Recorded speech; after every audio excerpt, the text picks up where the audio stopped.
Welcome to another week of Barstool Perspective, where we are going to give you a relatively random slice of the rundown of the week's news in booze. Who are you? I'm Mike Morgan, and it's possible that I am your father. If you were born in Canada between the years of 1992 and 1998, you may have a claim. Reach out now for your chance at Mike's fortune. Yeah.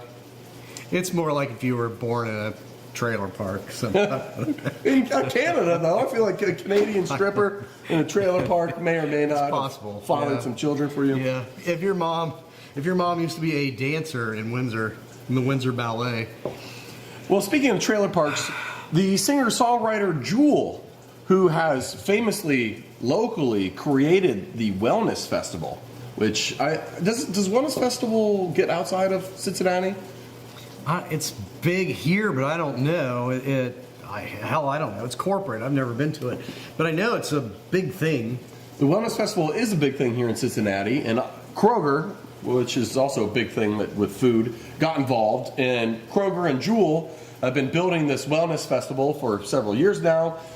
And as we all know, the Kroger CEO is a little bit of in an embroiled situation where he has recently resigned. Piece of human garbage. Due to allegations of malfeasance related to an Alverson merger that may or may not have been intended to happen at all in the first place. May or may not have involved insider trading. So there's some chicanery going on, let's say. But the long and short of it is that Jewel is alleging that this CEO of Kroger, as soon as the Wellness Festival started making money, he stole it from her and they pushed her out. Shocking. And she is now getting nothing as a result of the festival that she created. Shocking. You know, that CEO, I do hate that guy's guts. I've never met him personally. We don't hang out in the same circles.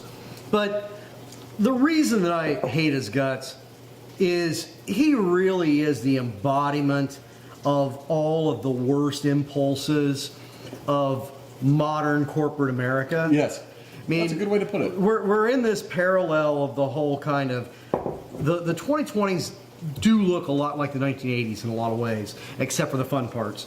And the whole idea of greed is good and just maximum greed and whatever maximizes profit is always the best thing, regardless of who it screws over and what it looks like long term, etc. I mean, that guy is that guy. That guy is the 2020s version of the 1980s Gordon Gekko.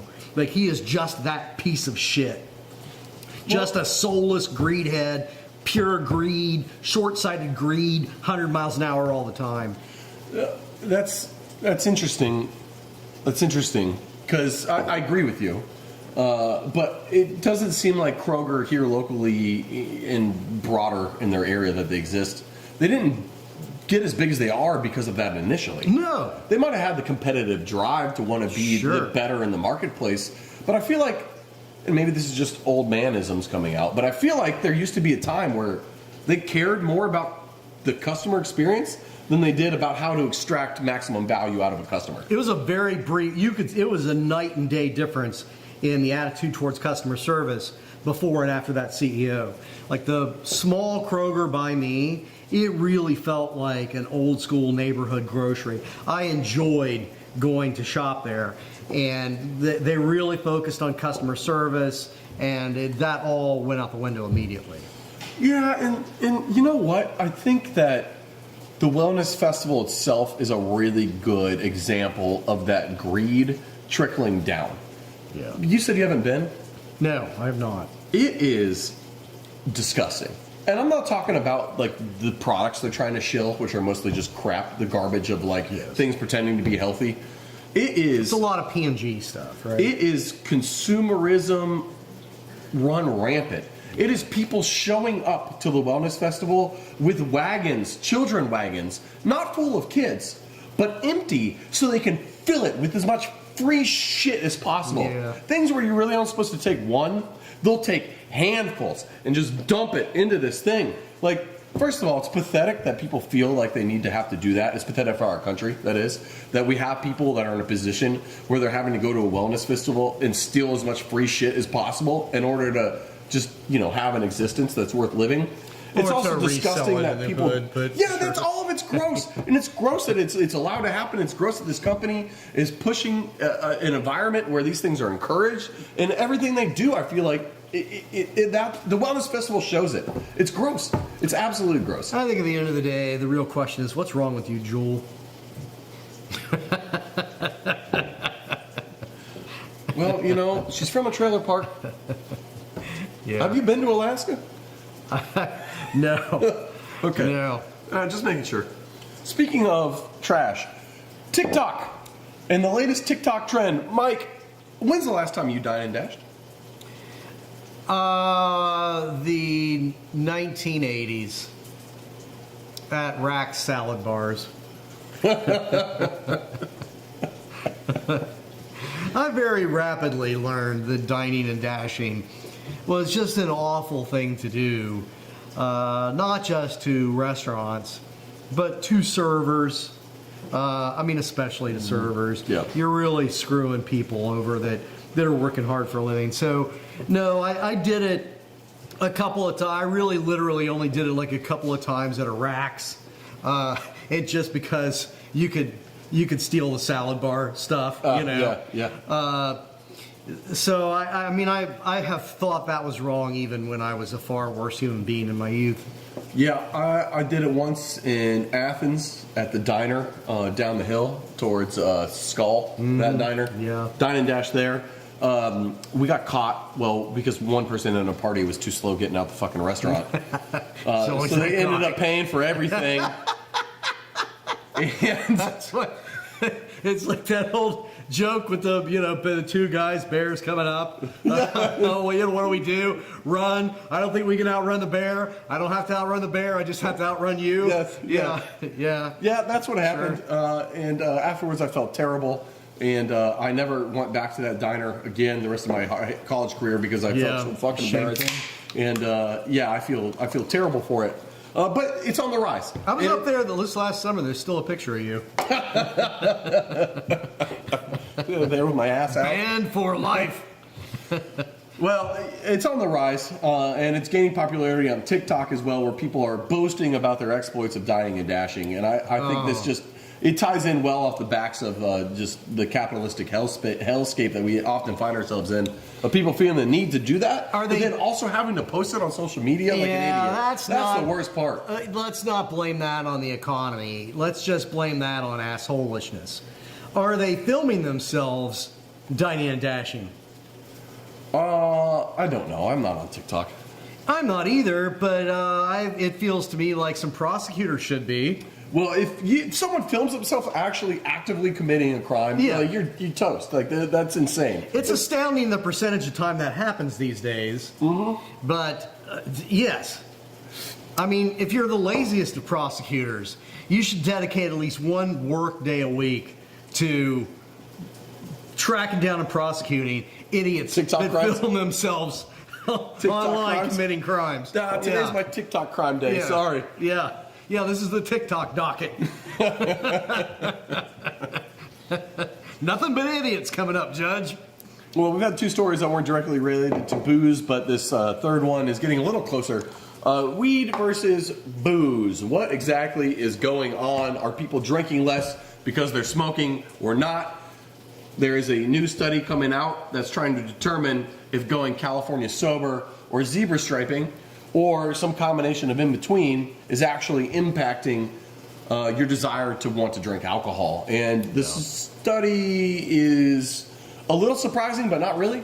I don't know. Give us a breakdown. They're finding a few different things. And we're really kind of in the infancy, I think, of studying this type of thing. But there are a lot of people, and I'm going to confess that I'm one of them, that will occasionally do edibles or smoke weed with the idea that this is going to decrease. I'm going to really moderate what I drink as a result. And that was like my ill-conceived notion in college of if I drink more at home before I go to the bar, I'll drink less at the bar. right, which, yeah, I mean, sometimes kind of. You drink less at the bar versus if you went to the bar 2 hours earlier. Sure. You're not ultimately Yes. drinking less. Yes. You're usually drinking a lot more. You're doing shots before you hit the bar. And Yes. so what they're finding, I mean, and this kind of is common sense, but it is also interesting, that whether or not mixing smoking weed with alcohol consumption reduces your alcohol consumption really kind of depends on your attitude, your mentality when you go into the evening, or just what's going on with you larger in life and why you're doing either one of those substances. And if you're doing either one of those substances, either on a regular basis or that night to escape stress and anxiety and, forget your shitty week, it doesn't appear to work. You just tend to get more wasted as opposed to doing less of one or the other. Oh, interesting. So if you do both, and thinking if you kind of try to mix it up, you can just end up doing both more or whatever. Yeah. One isn't going to stop the other from happening. You're just doing as much of one plus the other. So if I smoke twice as much weed before I go out, I'm just going to end up being twice as high but the same amount of drunk. Yeah. It's not half as drunk, twice as high. It's just one gets ratcheted up. Yeah. Interesting. Although I will say with myself that I notice that sometimes it doesn't work. Sometimes it does. Sometimes if I take a low-grade edible, it makes me just more able to go and enjoy and sip a few drinks. Slows you down a little bit. Slows me down. So sometimes that does work. Sometimes it does not work at all. Sometimes I find that the weed gives me the munchies, and if there's not like a bunch of garbage to shove in my mouth, which I really don't want to do anyway, especially if I'm drinking something flavorful, I tend to drink more because like I'm transferring the munchies into to what I'm drinking. Yeah.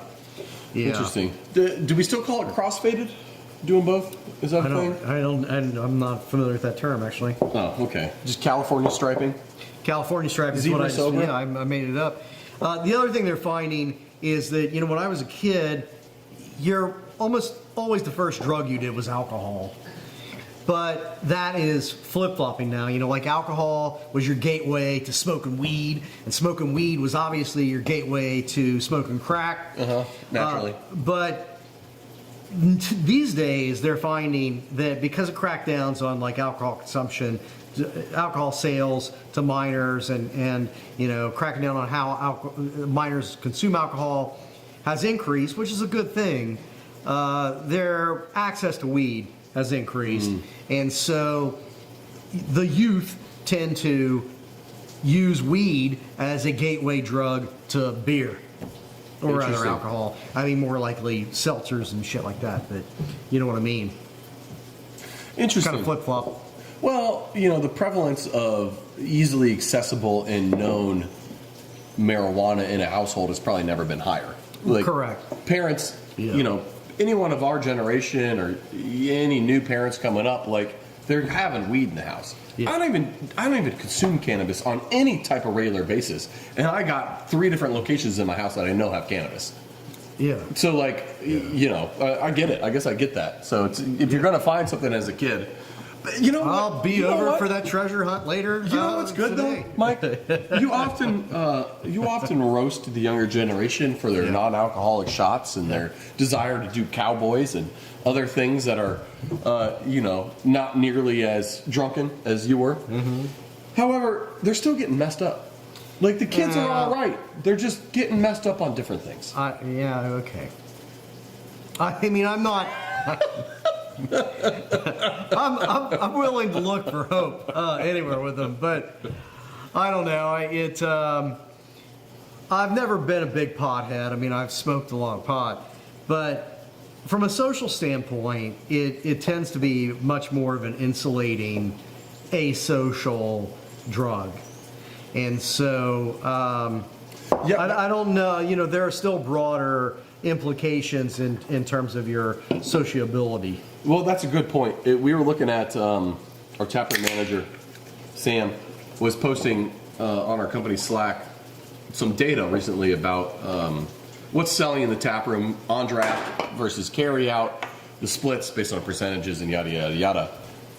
Cannabis, THC, hemp, I should say, hemp derived THC is rapidly becoming our number one, or the majority of our carry out sales. Yeah, I see that. Rapidly. But on premise, as in buying to drink on site, cannabis is not doing basically anything. It's still alcohol. So I think that plays into exactly what you're saying. I'm going to consume the cannabis when I get home, but for now I'll have a beer. Yes. And then, I'll F off at home and then I'll get high at home. So that's I think that's exactly what's happening. And our data's reflecting it. I drink your hemp drinks at home, and it is actually a thing that I will do sort of winding down in the evening. I've had enough. I need to quit drinking. So I'll mix those hemp drinks with other stuff and, just start to kind of mellow out. But, yeah, I'm not going to sit in a bar and drink one of them. Takes a lot to hit for one thing. Noam just showed up. It's good to see you again. Welcome, Noam.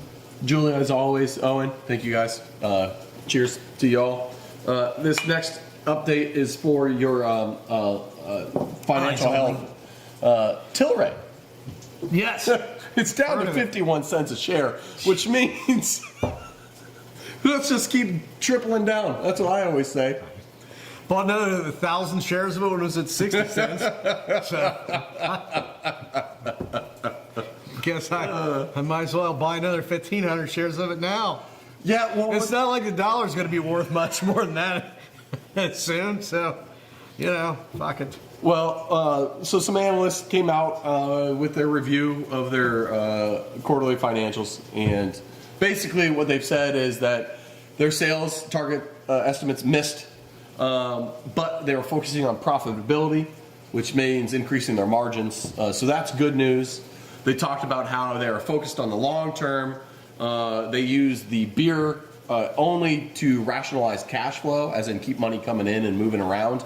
But the long-term play is on cannabis and hemp-derived stuff. So if you're still bullish on cannabis as a whole in this country, which we are, then Tilray's a great play. And it ended with the price target of $1.50, thinking what they're going to hit. So I don't know if $1.50 is going to hit or not, but 3x your money is a pretty nice return. I mean, when I first started buying it, it was above $1.50. What, 62? I have to keep buying it so that it's called hedging. You're doing good. Yeah, you gotta hedge that average fucking purchase price down below $1.50, and we're gonna all be rich one day. But I think that analyst price is a really confident near-term price. Yes. I mean, we still have to remember, I think the Tilray... This is a 10-year play plus. Tilray was overvalued when it really rose. Yeah. But when it originally really rose, Tilray was at $30 a share. So, and it's not a fundamentally, it is much more strategically, it still remains a much more strategically poised company now than when it was at $30 a share. Well, Gnarly Gnome has just dropped some terrible knowledge onto this whole happy parade around Tilray.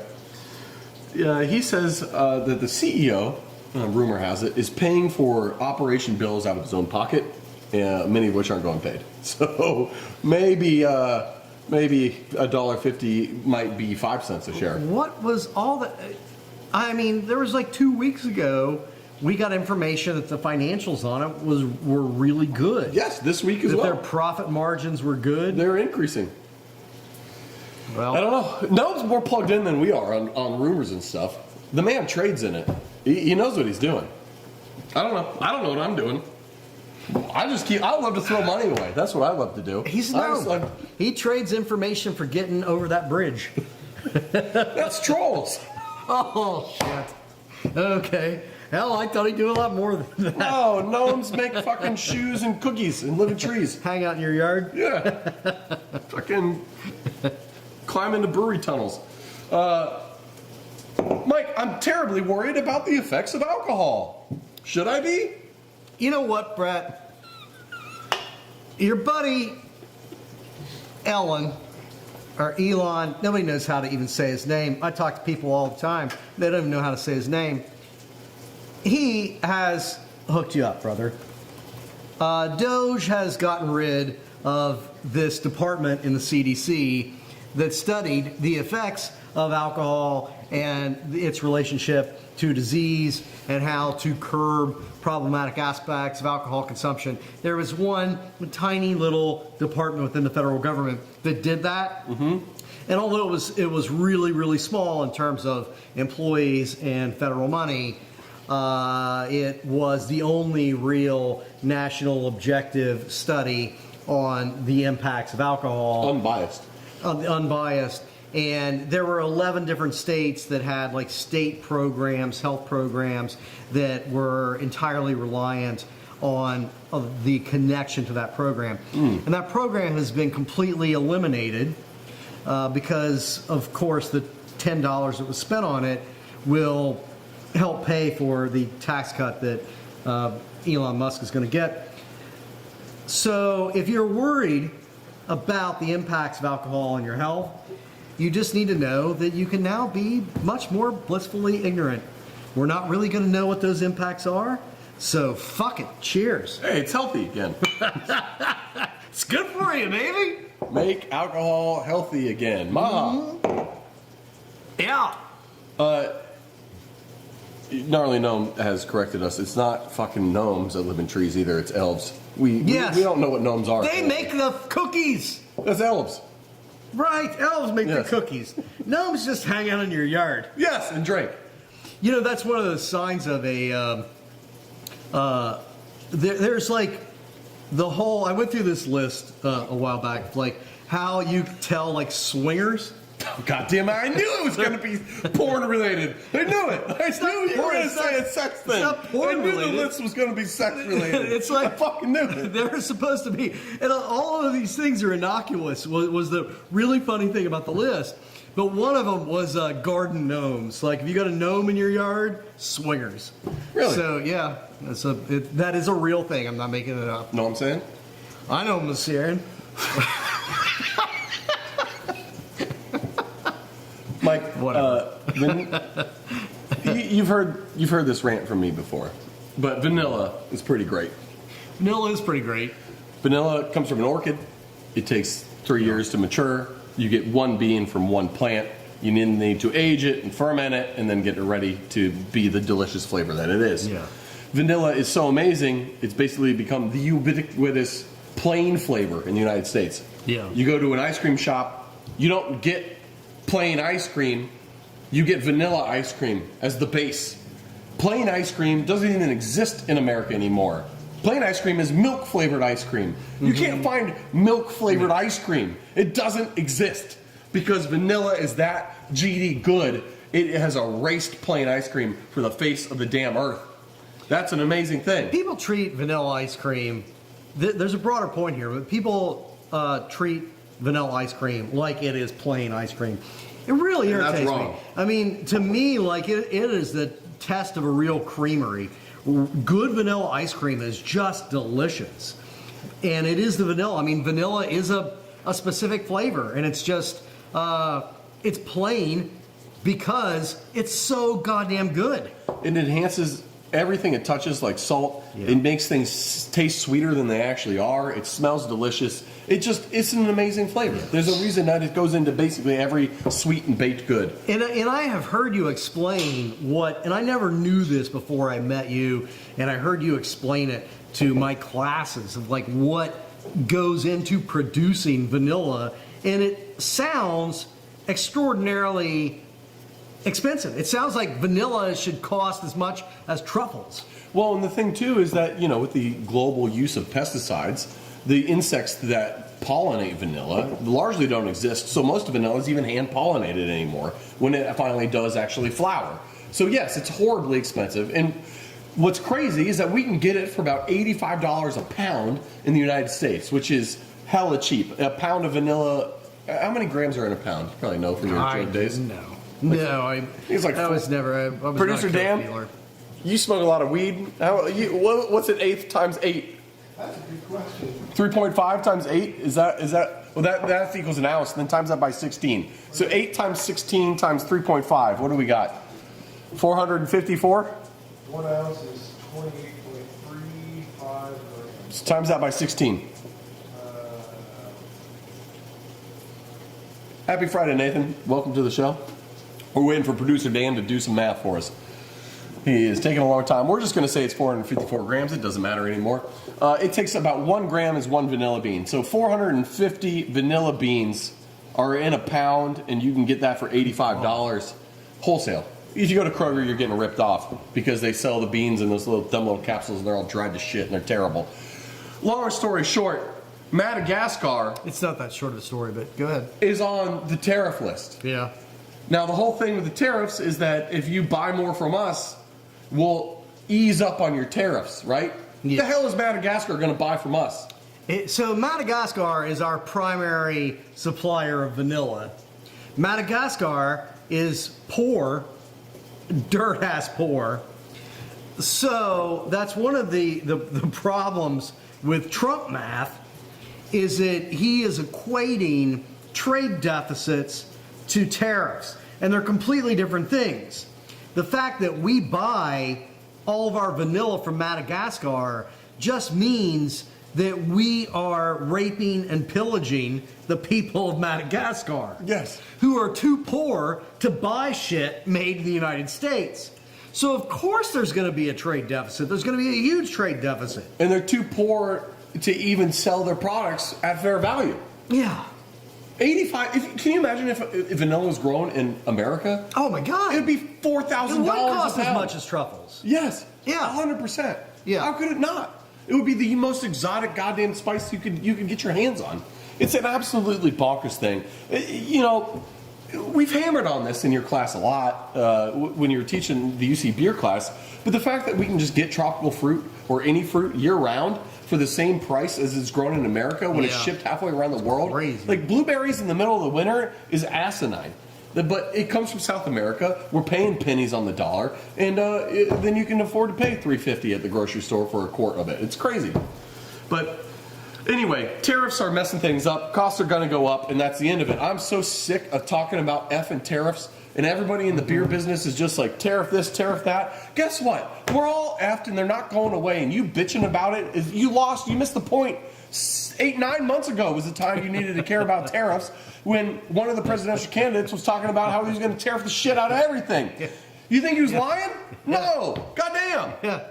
He explained to you dummies in advance how he was going to tank the American economy and take the world down with us. So all these other brewers and shit are bitching about tariffs, and I'm just sitting here just laughing as the orange man's burning piles of cash. There's nothing we can do. So I'm over it. I don't want to hear about it. I don't care if aluminum can prices jump up 2x and they go from 10 cents a can to 20. Don't give a fuck. I'm just going to pass the cost on, because at this point in time, there's nothing we can do. I'm going to pass the cost on. People are going to You're buy going to or they buy don't. less. They're going to buy less. You're going to go bankrupt or not. America's going to burn and collapse into the sea or not. And here's the thing. Let's go through all the stuff that you use to make beer. And you can apply this to the global American consumer of anything, too. Okay? Malt. Guess where most malt's grown? Well, Canada. Yes. It's Canada. It's Northern America and Canada. It might be malted in America, but the grain is imported from Canada. Or You Europe. can't even grow malt below like Michigan. So Right, like but Michigan, you got to be in the plains. So you're yeah, talking like Dakota, Michigan North and the Dakota, Dakotas, South Dakota, North and Dakota, that's it. South Dakota. Even Iowa can't grow it. Most of our malt is coming from Canada. A lot of European malt was coming from Ukraine. And that's not happening anymore. So European countries are even more reliant on Canadian malt. And once we impose all these tariffs on any malt that's coming from Canada, then that's going to exacerbate the pickup of Canadian markets by European brewers. Yes. Which is further going to increase the price of malt here in the United States. Yeah, so that's one ingredient. Yep. Hops is another. Now, Yep. America does have a pretty good hop thing, but who do you think picks the hops? Who do you think grows the hops? Who do you think makes all that crap happen? It's Immigrants. labor. It's immigrant labor. And you know who's not allowed to come up here easily anymore? Immigrant laborers. Now let's move on to water. Do you know what water water, okay, that's all domestic. But how does clean water get into your brewery? It has to go through a cleaning facility. What do you need to clean water to make it so it's potable for Americans? Well, you need chemicals. You need a lot of metal to get it here and there. You need a lot of electronics and things to clean it. None of that stuff's made in this country. The hell do you think? All that shit's going to make those costs increase. Now let's look at yeast. Oh, yeast, it's an organism. You grow it up. Guess what yeast needs to grow? Diammonium phosphate. Do you know what diammonium phosphate is? No It's idea. Fertilizer. Do you know where the majority of our phosphate that goes into DAP comes from? Fucking China. That has 124% tariffs on it right now. Good luck getting yeast at the same price anymore. Now, well... Here's where you're incorrect. It's 154% today. Cool. Thanks. Yeah. Malt, hops, fruit's effed. It all comes from different countries. Vanilla All of goes it, into vanilla. so many craft beers. I Dude. mean, you don't have to have vanilla in the name of a craft beer. Like it's an astounding amount of craft beers are using vanilla in their flavors. I mean, shit. Anything that is a milkshake hazy IPA, which is one of those still, varieties are still very popular. But even just a lot of hazy IPAs, there's a shitload of vanilla going into that. A lot of stouts and porters. And there's a massive amount of vanilla that's used in craft beer. Aluminum, obviously, for cans. And guess what? With a separate tariff on cans in particular. Yep. And guess what? You can't Pre-manufactured get cans. glass in America either. That comes usually from Europe, so have fun with that. There's no other options there. Stainless steel, that also gets taxed because the majority of that either comes from Canada or China. And the rare metals that are required to make stainless steel, like cadmium or fuck whatever, I don't even know. Those all come from fucking Africa. So good luck on that. You're getting taxed twice. Boom, boom, boom. It's all effed. Electronics, everything. Everything's screwed. Everything's going to be more expensive. So as far as I'm concerned, I'm done with tariffs. I'm done hearing about it. I'm done talking to other brewers about it. I don't want to hear any other person bitch about it. Your shit's going to cost more, and that's the end of it. You're done talking about it. You're done bitching about it, is your point. After today, I'm done. Yeah. After this, I I'm don't done. believe that. But No, sure. it's going to be next week. We're going to be bitching about it again. So take all that shit we just said and then apply it to Constellation, whose main beer is Modelo, which comes from Mexico. Mm-hmm. They said that they're looking at $1 billion in tariffs on cans alone because beer, they paid the Trump extortion to get beer carved out of Mexican imports, Right. but not cans. So they're looking at $1 billion just in cans. $1 billion. God. So they're selling all their wine brands. The whole point of that is they're selling their wine brands in order to raise cash, to have cash on hand, because they're going all in on beer basically, and they're like, we need money, sell the wine brands, we'll sit on the cash. Hopefully we can weather the storm. Good luck. It is weird how he operates. All this tariff stuff is about these one-offs. Come to me, come to my little Floridian palace and explain your direct bribe to me, and I'll give you a carve out. But even the people that are bribing him, he's still then screwing them.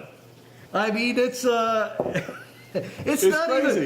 even a good mob boss commerce. Well, it's like paying the mob to make sure you don't get robbed. And then they rob you anyway. And then they firebomb you instead. I mean, oh, you didn't buy our fire insurance package. Sorry. Yeah. Oh, we forgot to mention that in the bribery meeting. Oh, okay. Let's talk Diageo, I guess. They've dropped Diddy, as we've talked about and called. Why? Racism! Like, DEI's canceled, bud. Oh, yeah. Okay. Well, it's because he's a fucking criminal. Yeah. May or may not be a pedo. Well, they've dropped Diddy and they have brought in LeBron James and his tequila all brand, right. Well, Lobos 1707, which I've never heard of and didn't know existed. Now, what's interesting in this whole I don't thing... think LeBron James has freakouts. He freaks out I'm about sure he's Taco doing well. Tuesday, but I think he's fine. He actually has money. Unlike Diddy, who may or may not even ever had money. And talent. Which, Yes, he is very talented. LeBron James does have both money and talent. Now, what's interesting, I think, in this whole thing is that Diageo is basically shelving De Leon, Diddy's brand of tequila. Mm-hmm. But Ciroc, Diddy's brand of vodka, they've pawned on to LeBron James. Yeah. So they brought in LeBron James's tequila, but they gave him Diddy's vodka. Was this a good trade? If you're Diageo, did you make a good deal here, trading Diddy for LeBron and pawning Ciroc onto him? If you were Diageo, yes, I think so. If you're LeBron, it's a challenge. But LeBron James, he saved Cleveland, man. So you can save that shitty, that shitty liquor. Have you ever had his Lobos? No. Yeah, me either. Didn't know existed. This is interesting too, coming off the backs of Hennessy. He did the Hennessy branded bottle. His face was on it and stuff. Yeah, Hennessy's really. not owned by Diageo. I don't know. I don't get the deal. But our producer Dan's writing weird notes and giving us weird looks. Julie, are you saying weird stuff to him? What's going on over there? I hope it's questions about garden gnomes and other swinger indications. No, it's not. He's basically telling us we're fucking rambling, going on too long. So we'll do one more story and then we'll wrap this up. Mike, Bud Light's VP of Marketing, Alyssa, who did the Dylan Mulvaney. That's his last name, right? Like, Alyssa is a... No, that's her first name. Her last name is Heinerscheid. Oh, so this is different from that douchebag that just wrote the book. Yes. Oh. There's Yeah. a lot of assholes there working in Bud Light. Yes. Still is, actually. Alyssa, who was the blamed for the fallout following the whole Dylan Mulvaney thing, because it was her idea, she now works for another company of upstanding moral value and virtue. Could you guess who it is?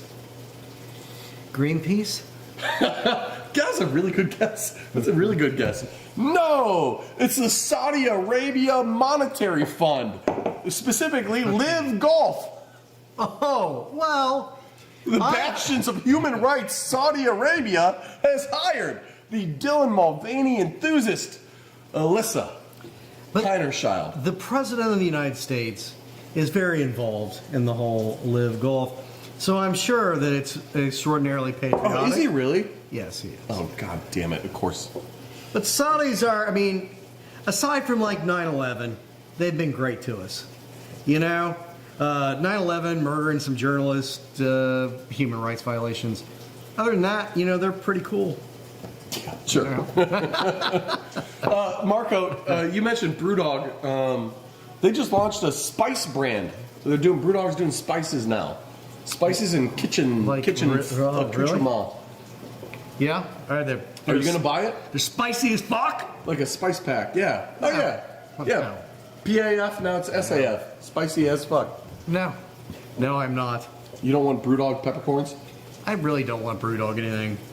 Actually, the fish tacos are good. I mean, I'd buy a Brewdog butt plug. Sure.